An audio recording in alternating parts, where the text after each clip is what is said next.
மேற்கிந்திய தீவுகளுக்கு எதிரான காலிறுதி ஆட்டத்தில் மார்டின் குப்திலின் இரட்டை சதத்தினால் நியூசிலாந்து அணி 393 ரன்கள் குவித்துள்ளது. உலகக்கோப்பை கிரிக்கெட்டின் 4வது காலிறுதி ஆட்டம் நியூசிலாந்தின் வெலிங்டன் மைதானத்தில் நடைபெற்று வருகிறது. இதில் நியூசிலாந்து அணி மேற்கிந்திய தீவுகள் அணியை எதிர்கொண்டுள்ளது.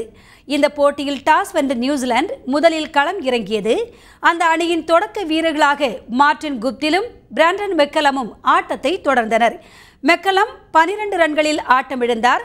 அடுத்து வந்த கெய்ன் வில்லியம்சன் தனது பங்கிற்கு 33 ரன்கள் எடுத்த நிலையில் வெளியேறினார். எனினும் நிலைத்து நின்று ஆடிய குப்தில் ஒருநாள் கிரிக்கெட் அரங்கில் தன்னுடைய 7வது சதத்தை பதிவு செய்தார். இவருக்கு பக்க பலமாக விளங்கிய ரோஸ் டெய்லர் 42 ரன்களில் நடுங்கி கட்டினார். இருப்பினும் மறுமுறையில் மேற்கிந்திய தீவுகளின் பந்துவீச்சை சிதறடித்த குப்தில் இரட்டை சதம் விளாசி சாதனை படைத்தார். 50 ஓவர்கள் முடிவில் நியூசிலாந்து அணி 6 விக்கெட்டுகள் இழப்பிற்கு 393 ரன்கள் குவித்துள்ளது. குப்தில் 237 ரன்கள் விளாசி இறுதி வரை களத்தில் இருந்தார்.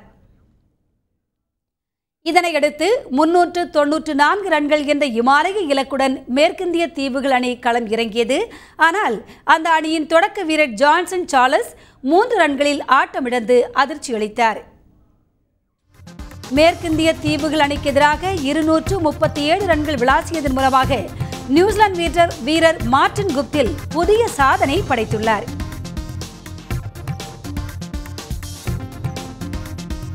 மேற்கிந்திய தீவுகள் அணிக்கு எதிரான காலிறுதியில் நியூசிலாந்து வீரர் மார்டின் குப்தில் 163 பந்துகளில் 24 பவுண்டரிகள் மற்றும் 11 சிக்சர்களுடன் 237 ரன்கள் விளாசி கடைசி வரை களத்தில் இருந்தார். இதன் மூலம் உலகக்கோப்பை போட்டியின் ஒரு இன்னிங்ஸில் அதிக ரன்கள் விளாசிய வீரர்களில் குப்தில் முதல் இடம் பிடித்தார். மேலும் இந்த போட்டியில் இரட்டை சதம் அடித்ததன் மூலம் உலகக்கோப்பையில் இரட்டை சதம் அடித்த 2வது வீரர் என்ற பெருமைக்கும் மார்டின் குப்தில் சொந்தக்காரரானார்.